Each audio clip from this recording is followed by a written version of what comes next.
Okay students, तो इसके बाद आपके पास जो नेक्स्ट कॉन्सेप्ट है वो क्या है, elementary row operations on a matrix. कि किसी मैट्रिक्स पर एलिमेंट्री रो ऑपरेशंस क्या होते हैं। ओके तो पहली जो मेन चीज़ है कि एलिमेंट्री रो ऑपरेशंस जो हैं वो हैं क्या हैं। तो आपके पास अगर सपोज़ कोई भी मैट्रिक्स इस तरह का गिवन है, उसने कहा 1 1 2 1 2 -1 8 12 3 5 4 -3। अगर आप देखें इसमें 3 रोज़ हैं और 4 कॉलम्स हैं, 3 क्रॉस 4 ऑर्डर का ये मैट्रिक्स है। तो वो कहते हैं ऐसे किसी मैट्रिक्स पर अगर मैं सपोज़ आपको ऑपरेशंस लगाना सिखाती हूँ कि किसी भी ऑपरेशन रो ऑपरेशंस जो हैं वो मैं अप्लाई करना चाह रही हूँ इस मैट्रिक्स पे, उनको कहते क्या हैं, एलिमेंट्री रो ऑपरेशंस कहते हैं। तो मैं उन ऑपरेशंस को, वो ऑपरेशंस होते क्या हैं, वो कहते हैं इंटरचेंजिंग टू। मैं यहाँ पे लिख रही हूँ इंटरचेंजिंग टू रोज़, कि कोई सी दो रोज़ को आप इंटरचेंज कर दें। सपोज़ ये मेरे पास R1 R2 R3 है, ये हमारे पास C1 C2 C3 and C4 है। कॉलम ऑपरेशंस भी होते हैं, लेकिन हम यहाँ फ़िलहाल रो ऑपरेशंस को डिस्कस कर रहे हैं। और जो भी रोज़ हैं उनको जनरली डिनोट करते हैं RI से, और जो भी कॉलम्स हैं उनको जनरली डिनोट करते हैं CJ से। तो यहाँ पे वो क्या कहता है कि अगर आपके पास जो रोज़ हैं, आप कोई सी दो रोज़ को अगर आप इंटरचेंज करना चाह रहे हैं, सपोज़ मैं चाहती हूँ मैं R1 और R2 दो रोज़ को इंटरचेंज करूँ, तो मेरे पास क्या होगा, मैं इसको शो करूँगी R1 इंटरचेंज बाय R2। जब ये ऑपरेशन में लगाऊंगी R1 और R2 को इंटरचेंज करने वाला हो, तो उसको मैं इस तरह से शो करती हूँ। फिर उसने कहा है कि सेकेंड ऑपरेशन क्या होता है, multiplying a row by a non zero number. Multiplying a row by a non zero number. मैं किसी भी एक रो को, चाहे R1 को R2 को R3 को, किसी भी एक रो को किसी भी एक नॉन ज़ीरो नंबर से मल्टीप्लाई कर सकती हूँ। सपोज़ मैं कहती हूँ मैंने R2 को मल्टीप्लाई करना है, मैं 2R2 कर देती हूँ। R2 को मैं R2 से 2 से मल्टीप्लाई कर रही हूँ। R3 को मैं 3 से मल्टीप्लाई करना चाह रही हूँ। R3 को मैं -1 से मल्टीप्लाई करना चाह रही हूँ। मैं R1 को -3 से मल्टीप्लाई कर रही हूँ। ये भी एक अदर ऑपरेशन है कि जो आप रोज़ में ये ऑपरेशन लगा सकते हैं। एक तो आप क्या कर सकते हैं, आप एनी टू रोज़ को इंटरचेंज कर सकते हैं। दूसरा आप क्या कर सकते हैं, किसी भी रो को किसी भी नॉन ज़ीरो नंबर से मल्टीप्लाई कर सकते हैं। थर्ड ऑपरेशन क्या है, वो कहता है adding a multiple of one row to another row. Multiple of one row से क्या मुराद है, कि मल्टीपल ऑफ वन रो क्या चीज़ होती है। अब ये अगर आप देखें, ये क्या है, मल्टीपल ऑफ रो R3 है। इसी तरह ये क्या है, ये मल्टीपल ऑफ R2 है। जब हम R2 R3 R1 को किसी भी नंबर से मल्टीप्लाई कर दें, तो ये जो हमारे पास टोटल आता है, ये मल्टीपल ऑफ दैट रो आता है। सपोज़ मैं R1 का एक मल्टीपल लेना चाह रही हूँ, मैं 5R1 कर रही हूँ, या R1 को किसी भी डिजिट से मल्टीप्लाई कर दूँ, तो जो हमें ये मिलेगा, ये क्या होगा, R1 का मल्टीपल होगा। अब वो कहते हैं कि adding a multiple of one row to another row. अगर मैं एक रो का मल्टीपल किसी दूसरी रो में ऐड कर देती हूँ, सपोज़ मैं करती हूँ R2 में मैं R1 के मल्टीपल को ऐड कर रही हूँ। अब ये देखिए उसने कहा adding a multiple of one row to another row. किसी दूसरी रो में अगर मैं एक के मल्टीपल को ऐड करती हूँ, तो ये ऑपरेशन भी लगाया जा सकता है। तो हमने अभी तक 3 ऑपरेशन पढ़े। एक हमने इंटरचेंज का ऑपरेशन पढ़ा, दूसरा हमने मल्टीपल का ऑपरेशन पढ़ा कि मल्टीपल ऑफ आ रो, फिर हमने पढ़ा कि मल्टीपल ऑफ आ रो जब हम उसको किसी दूसरी रो में ऐड करें, तो हम ये 3 ऑपरेशंस लगा सकते हैं। अब बेसिकली बताने का मकसद ये है कि जब आप ये तीनों ऑपरेशंस लगाते हैं किसी भी मैट्रिक्स पर, तो इन तीनों में से चाहे आपने कोई सा भी ऑपरेशन लगाया हुआ हो, सपोज़ पहले मैंने क्या किया, मैंने एक R1 को R2 से इंटरचेंज कर दिया, तो मेरे पास क्या आएगा, -1 8 12 1 1 2 एंड 1। ऑपरेशन मैंने क्या लगाया था, R1 को इंटरचेंज किया था R2 से, R3 एज इट इज़ रहेगी। तो जब इस तरह से ऑपरेशन लगाया, ये एक मैट्रिक्स मिला। बताने का मकसद ये है कि इस ऑपरेशन को लगा के जो भी मैट्रिक्स मिलेगा वो इस गिवन मैट्रिक्स के इक्विवेलेंट मैट्रिक्स होगा। तो वो क्या कह रहा है कि इन ऑपरेशंस, इन तीनों में से आप चाहे कोई सा भी ऑपरेशन लगा लें, जो मिलने वाला मैट्रिक्स होगा वो गिवन मैट्रिक्स के इक्विवेलेंट मैट्रिक्स होगा। अब उसके बाद आप आगे चलें, आप जो है ना, इसके बाद आप आगे चलें, आपके पास क्या आता है, आप इसी मैट्रिक्स को इस वाले से अगर मैं अब यहाँ पर इस पे ऑपरेशन लगाना चाह रही हूँ, सपोज़ मैं कहती हूँ मैं इसकी किसी एक रो को 5 से मल्टीप्लाई करना चाह रही हूँ, मैं इसकी सेकंड रो को, या फिर मैं इसकी सेकंड रो को 2 से मल्टीप्लाई कर रही हूँ, तो 2 - 1 8 12, इसको मैं 2 से मल्टीप्लाई कर रही हूँ, 2 2 4 एंड 2। थर्ड को एज इट इज़ रहने दें। और मैंने यहाँ ऑपरेशन क्या लगाया है, मैंने 2R2 का ऑपरेशन लगाया है, मैंने R2 को 2 से मल्टीप्लाई किया है। अब इसके बाद भी ये वाला जो मैट्रिक्स मिला है, ये वाला, ये अगेन इसके इक्विवेलेंट मैट्रिक्स है। हमें पता है ये इसके इक्विवेलेंट है, ये इसके इक्विवेलेंट है, मतलब ये इसके इक्विवेलेंट है। तो इसका मतलब है ये ऑपरेशंस आप लगाते जाएँ, जो भी मैट्रिसेस मिलते जाएंगे वो इसी के इक्विवेलेंट मैट्रिसेस मिलते जाएंगे। तो बताने का मकसद सिर्फ ये था, रो ऑपरेशंस को बताने का बेसिकली मकसद क्या था कि रो ऑपरेशंस 3 ऑपरेशंस हैं, इन तीनों में से कोई सा भी ऑपरेशन आप लगाते जाएं, जो नेक्स्ट मैट्रिसेस आपको मिलते जा रहे होते हैं वो इस गिवन मैट्रिक्स के इक्विवेलेंट मैट्रिसेस मिल रहे होते हैं। ओके स्टूडेंट्स, इसके बाद आगे आ जाएं echelon and reduced echelon forms of matrices पे कि किसी मैट्रिक्स की एचलन फॉर्म क्या होती है और किसी मैट्रिक्स की रिड्यूस्ड एचलन फॉर्म क्या होती है। अब अगर आप देखिए वो यहाँ डेफिनेशन क्या दे रहा है, वो कहते हैं an m cross n matrix A is called in row echelon form. अब अगर है कि कोई मैट्रिक्स ए जो है वो कब कहलाएगा कि वो रो एचलन फॉर्म में है, अगर क्या हो। ओके ये तीनों कंडीशंस मैं आपको बाद में समझाऊंगी, उससे पहले हम एक नज़र इसकी एग्जांपल्स देख लेते हैं। अब वो कहते हैं कि अगर आप नोटिस करें कि ये जो मैट्रिक्स है, ये मैं कह रही हूँ कि ये मैट्रिक्स इन एचलन फॉर्म है। अब मैं नोटिस करती हूँ कि अगर ये एचलन फॉर्म में है तो इसमें कौन कौन सी ऐसी कंडीशंस हैं जो इस मैट्रिक्स में फुलफ़िल हो रही हैं। अब वो देखिए वो कहते हैं हर in each successive non zero row. अब नॉन ज़ीरो रोज़ कौन सी होती हैं। अब अगर आप यहाँ से देखिए आपके पास ये वाली रो भी नॉन ज़ीरो रो है, ये वाली रो भी नॉन ज़ीरो रो है, लेकिन ये रो जिसमें सारी की सारी एंट्री ज़ीरो के इक्वल हैं, ये नॉन ज़ीरो रो नहीं है बल्कि ये वाली ज़ीरो रो है। अब नॉन ज़ीरो रो कौन सी रो होती है जिसमें कोई अगर एक एंट्री भी किसी रो की नॉन ज़ीरो मिल जाए तो वो पूरी रो क्या कहलाती है, नॉन ज़ीरो रो कहलाती है। अब वो कहते हैं need successive non zero row. हर सक्सेसिव का मतलब होता है जो भी सक्सेसिव, वो सिर्फ एक वर्ड जो है ना वो इस तरह से देता है कि सक्सेसिवली ये काम हुआ है। तो वो यहाँ पे क्या कह रहा है कि ये जो है ना जो भी नॉन ज़ीरो रोज़ हैं, अब आप नॉन ज़ीरो रोज़ इसमें से देख लें। अब अगर आप नोटिस करें कि नंबर ऑफ़ ज़ीरोज़ आप देखें, आपके पास एक ये वाली नॉन ज़ीरो रो है और एक ये वाली नॉन ज़ीरो रो है।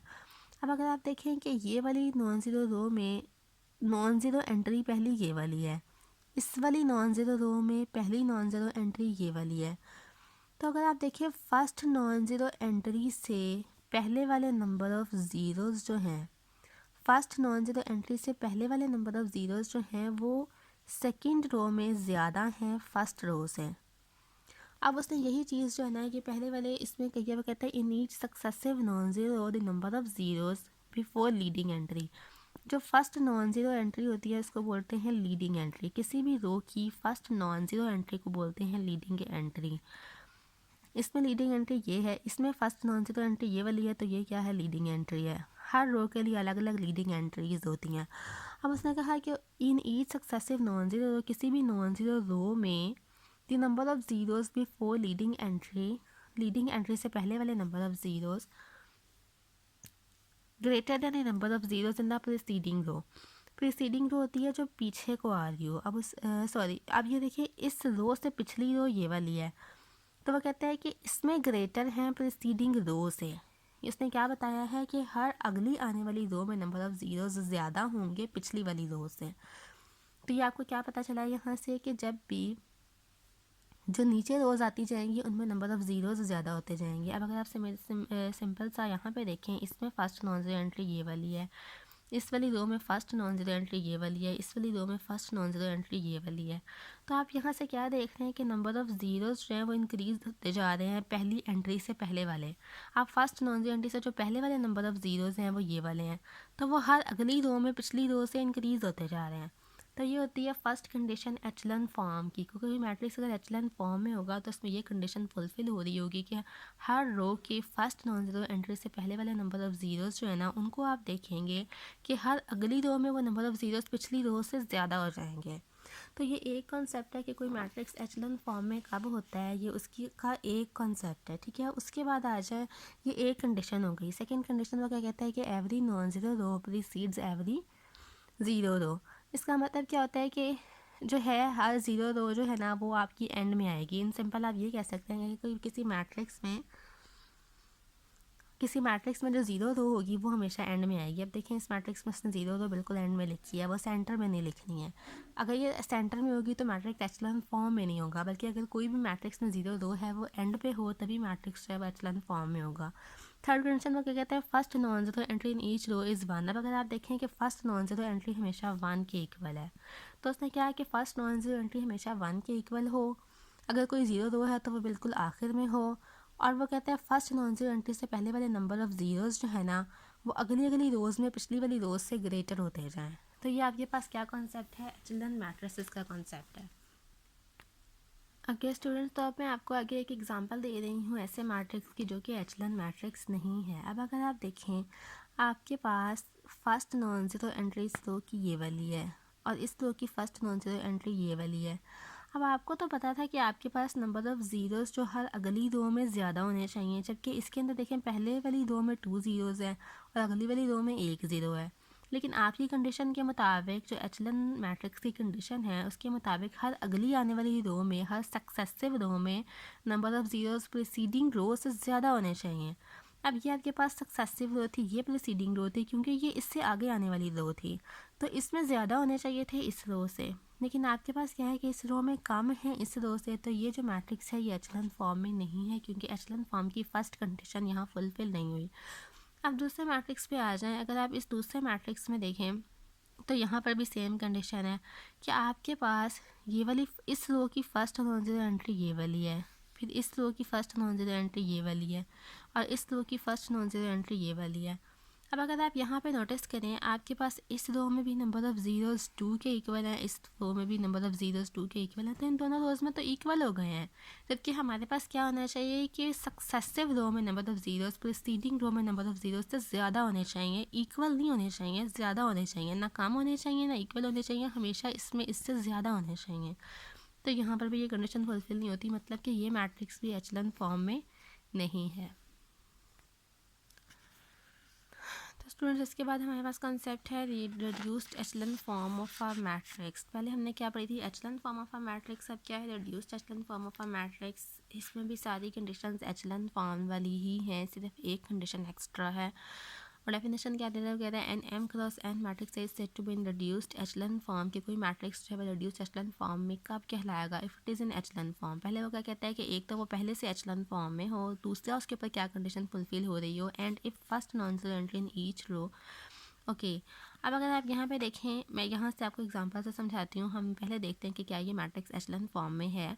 अब अगर आप देखेंगे इसकी फ़र्स्ट नॉन ज़ीरो एंट्री इस रो की ये वाली है, इस रो की फ़र्स्ट नॉन ज़ीरो एंट्री ये वाली है, इस ये रो तो टोटल ज़ीरो रो है। अब उसने यही कहा था कि एचलन फॉर्म में अगर कोई रो ज़ीरो रो है तो वो सबसे एंड में आया, तो यहाँ हमने क्या देखा कि जो है ना ज़ीरो रो तो बिल्कुल एंड में ही आ रही है। दूसरा हमने यहाँ पे क्या देखा है कि सक्सेसिव हर प्रीसीडिंग रो, अब ये वाली सक्सेसिव रो है, ये वाली प्रीसीडिंग रो है। सक्सेसिव आगे आने वाली रो को कहते हैं, प्रीसीडिंग पीछे वाली रो को कहते हैं। अब आप देखें सक्सेसिव रो की फ़र्स्ट नॉन ज़ीरो एंट्री से पहले वाले नंबर ऑफ़ ज़ीरोज़ जो हैं वो ग्रेटर हैं प्रीसीडिंग रो की फ़र्स्ट नॉन ज़ीरो एंट्री से पहले वाले ज़ीरोज़ से। इसमें ये तो ज़ीरोज़ थे, इसमें ये ज़ीरोज़ थे, ये क्या हैं, ये ग्रेटर हैं इससे। तो जब ये कंडीशन फुलफ़िल हो जाए, हमारे पास पहली कंडीशन भी फुलफ़िल हो गई। जो थर्ड कंडीशन सेकंड कंडीशन थी कि नंबर अगर कोई रो ज़ीरो रो है वो सबसे एंड में है, ये कंडीशन भी फुलफ़िल हो गई। अब थर्ड कंडीशन क्या थी कि फ़र्स्ट नॉन ज़ीरो एंट्री हमेशा वन के इक्वल हो, तो फर्स्ट नॉन ज़ीरो एंट्री हमेशा वन के इक्वल है, तो तीनों कंडीशंस एचलन फॉर्म की पूरी हो गई। अब रिड्यूस्ड एचलन फॉर्म की एक फोर्थ कंडीशन, जो रिड्यूस्ड एचलन फॉर्म में एक फोर्थ कंडीशन भी होल्ड होनी चाहिए, वो कंडीशन क्या है। अब वो कहता है कि फ़र्स्ट नॉन ज़ीरो एंट्री, अब देखें अगर इस रो की first non zero entry one है, वो कहता है is the only non zero entry in that column.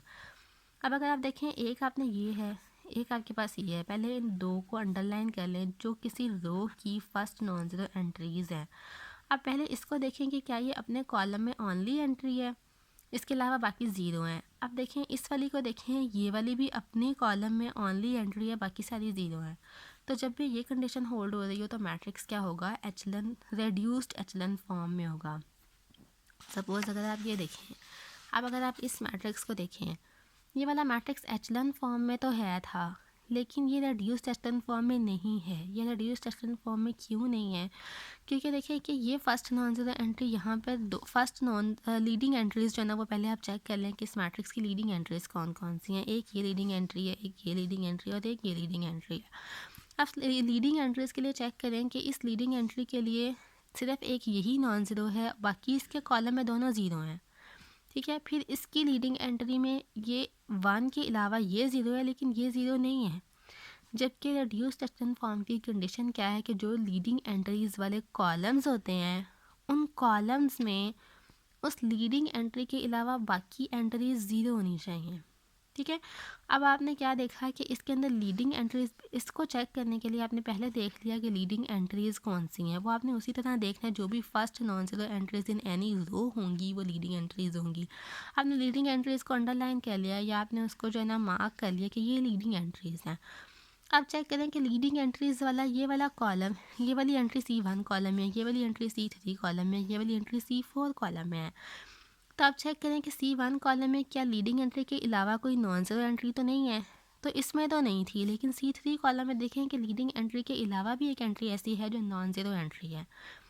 तो ये ऐसा नहीं होना चाहिए। किसी भी कॉलम में अगर आप क्या देखें कि लीडिंग एंट्री के अलावा कोई एंट्री नॉन ज़ीरो ना हो, बल्कि लीडिंग एंट्री के अलावा सारी एंट्रीज इन दैट कॉलम अगर ज़ीरो हों, तो फिर आप क्या कहते हैं कि मैट्रिक्स जो है वो रिड्यूस्ड एचलन फॉर्म में है।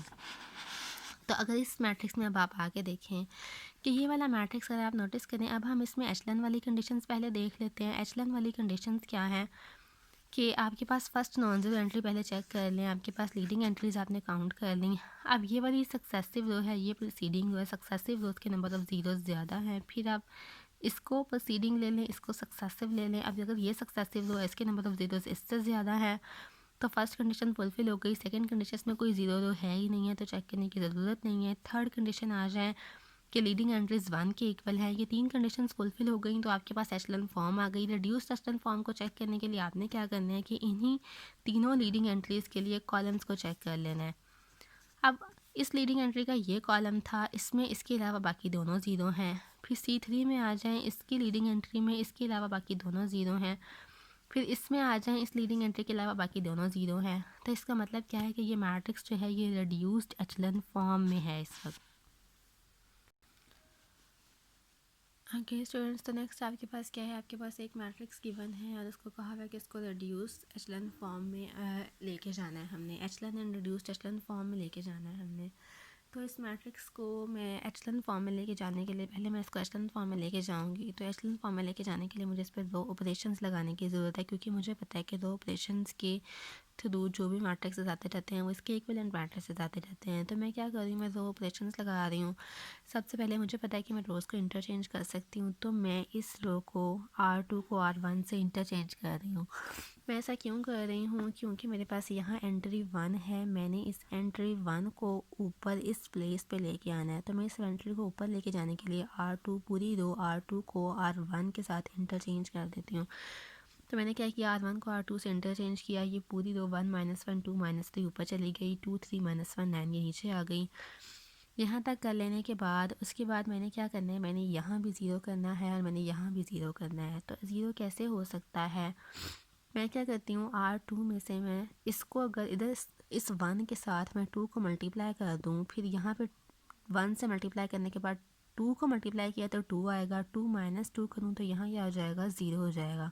चेंज मैंने R2 में लेके आना है, यानी कि यहाँ R2 में ज़ीरो करना है। तो पहले मैं R2 लिखूँगी। R2 में से मैं सब्ट्रैक्ट क्या करती हूँ, R2 - 2 R1, 2 से R1 को मल्टीप्लाई करती हूँ और R2 में से सब्ट्रैक्ट कर देती हूँ। तो R2 - 2 R1 किया। मुझे पता है कि यहाँ पर जब मैं R2 की वैल्यू यहाँ 2 रख रही हूँ, -2 इंटू R1 की वैल्यू 1, 2 - 2 यहाँ पे 0 हो जाएगा। सेम पैटर्न पे मैंने 3 की जगह पे 0 करना था, तो मैं 3 इस 1 को 3 से मल्टीप्लाई करती हूँ और 3 में से सब्ट्रैक्ट कर देती हूँ, मतलब 3 R1 करती हूँ। R3 - 3 R1 करूँगी तो यहाँ 0 हो जाएगा। यहाँ 0 लाने के लिए मैंने ये ऑपरेशन लगाया, सिमिलरली यहाँ पे 0 लाने के लिए मैंने ये ऑपरेशन लगाया। अब ये ऑपरेशन जब मैंने R2 - 2 R1 किया तो यहाँ 0 हो गया। फिर मैंने R2 3 - 2 इंटू -1, मतलब यही ऑपरेशन मैंने इन दो एलिमेंट्स पे लगाया, यहाँ पे 5 आ गया। Similarly -1 -2 into 2। अब ये आप लोगों ने खुद करके देख लेना है। इसकी हर दो R2 - 2 R1 आप पूरी पूरी रोज़ में ऑपरेशन लगा रहे हैं, तो आपने हर दो एलिमेंट्स के दरमियान यही ऑपरेशन लगा के देखना है। तो आपके पास ये पूरी रो आ जाएगी। सिमिलरली R3 - 3 R1 करेंगे तो ये भी सेम पैटर्न पे R3 - 3 R1 करने से इन दोनों के दरमियान, फिर इन दोनों के दरमियान ये पूरी आपके पास रो आ जाएगी। हाँ, ये कॉन्सेप्ट चूँकि पहले भी एक दफ़ा आपकी क्लास में जो है वो डिस्कस हो चुका है, so I am not going in detail. मैं आपको सिर्फ एक जनरल जो है वो बता रही हूँ कि उसने क्या किया है कि फिर उसने यहाँ दोनों प्लेसेस पे ज़ीरो कर दिया है। अब जब यहाँ दोनों प्लेसेस पे ज़ीरो हो गया है तो आपने देखा है कि इस रो की फ़र्स्ट नॉन ज़ीरो एंट्री 1 है, इस रो की फ़र्स्ट नॉन ज़ीरो एंट्री 5 है, जबकि एचलन फॉर्म में फ़र्स्ट नॉन ज़ीरो एंट्री हमेशा 1 के इक्वल होनी चाहिए। मैं यहाँ पे 1 लाना चाहती हूँ, तो मैं क्या करूँगी, मैं इस पूरी रो को 5 से जो है ना वो डिवाइड कर दूँगी। मैं क्या 1/5 से मल्टीप्लाई कर दूँगी।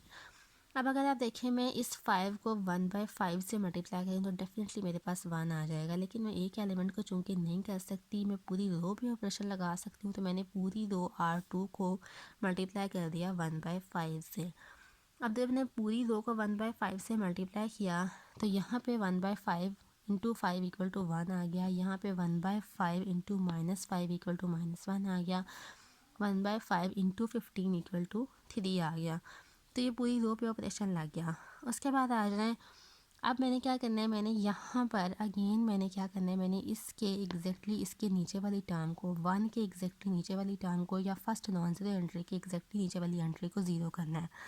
तो जब मैं इसको ज़ीरो करूँगी, मैं क्या कर सकती हूँ, यहाँ मेरे पास 1 है तो मैं इसको सिंपली 4 से मल्टीप्लाई करूँ और इसमें से सब्ट्रैक्ट कर दूँ। अगेन मैं क्या ऑपरेशन लगा रही हूँ, मैं R3 में से सब्ट्रैक्ट करना चाह रही हूँ 4R2 को। तो ये मैंने यहाँ पे ऑपरेशन लगा दिया।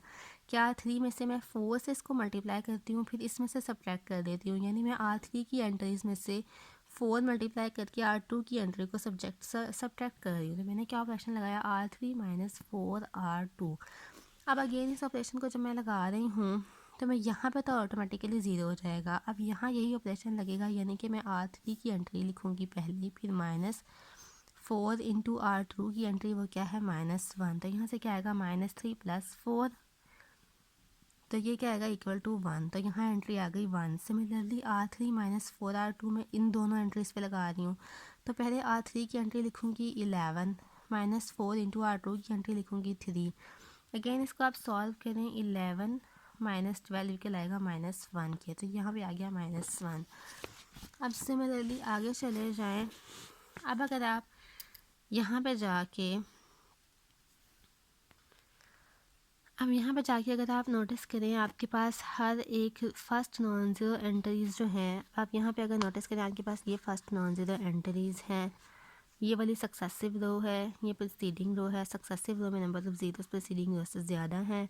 कोई नॉन ज़ीरो रो और टोटल ज़ीरो रो कोई इसमें है ही नहीं है। तो अगर आप यहाँ पे नोटिस करेंगे एचलन फॉर्म की तीनों कंडीशंस को फुलफ़िल करता हुआ मैट्रिक्स हमें मिल गया। तो यहाँ तक एचलन फॉर्म आ गई है। अब हमें रिड्यूस्ड एचलन फॉर्म में लेके जाना है। रिड्यूस्ड एचलन फॉर्म में हमें पता है कि जो भी लीडिंग एंट्रीज़ होते हैं हम उनके कॉलम्स को देखते हैं। अब ये हमारे पास लीडिंग एंट्रीज़ हैं, हम इनके कॉलम्स को देखेंगे। ये लीडिंग एंट्री है, ये भी लीडिंग एंट्री है। अब लीडिंग एंट्री के अलावा सारे ज़ीरो होने चाहिए। अब इसमें लीडिंग एंट्री के अलावा ये तो ज़ीरो है पर ये ज़ीरो नहीं है, तो हमने इसको ज़ीरो करना है। अब इस पॉइंट पे अगर ज़ीरो करना है, ये R1 की एंट्री है। अब अगर R1 में ये -1 है, अब इसमें मैं +1 करूँ तो ये ज़ीरो हो जाएगा। मतलब मैं R1 + R2 करूँ तो यहाँ पे जो एंट्री है वो ज़ीरो हो जाएगी। मैंने ऑपरेशन क्या लगाया, R1 + R2 का। 1 + 0 1 ही रहेगा, -1 + 1 0 हो जाएगा, 2 - 1 1 हो जाएगा, 3 - 3 0 हो जाएगा। तो यहाँ से ये पूरा ऑपरेशन लग गया और यहाँ ये एंट्री ज़ीरो हो गई। अब अगर आप देखें कि इस एंट्री के साथ ये लीडिंग एंट्री थी, यहाँ ज़ीरो होना चाहिए था, हमने ज़ीरो कर दिया, लेकिन ये भी तो लीडिंग एंट्री है, ये वाली जो है। अब इस लीडिंग एंट्री के अलावा भी तो एलिमेंट्स को ज़ीरो करना है। तो अब अगर मैं इसको ज़ीरो करूँगी, अब इसको ज़ीरो करने के लिए ये R2 की एंट्री है, R2 + R3 करूँगी तो ये ज़ीरो हो जाएगा। तो मैंने ऑपरेशन क्या लगाया, R2 + R3। अब R2 + R3 मतलब 0 + 0 0, 1 + 0 1, -1 + 1 0। ये देखें 3 -1 2, तो ये एंट्री आ गई। अब ये R2 + R3 करने से ये आ गया। अभी देखें, अब ये लीडिंग, अब यहाँ पे फिर चेक कर लें, लीडिंग एंट्रीज़ ये वाली हैं। अब इन लीडिंग एंट्रीज़ में इसके अलावा भी ज़ीरो है, इसके अलावा भी ज़ीरो है, लेकिन इसके अलावा ये ज़ीरो है पर ये ज़ीरो नहीं है, तो हमने इस एंट्री को ज़ीरो करना है। तो मैं यहाँ R1 - R3, मैं ये ऑपरेशन लगाती हूँ, R1 - R3, तो यहाँ ज़ीरो हो जाएगा। R1 - R3 1 - 0 1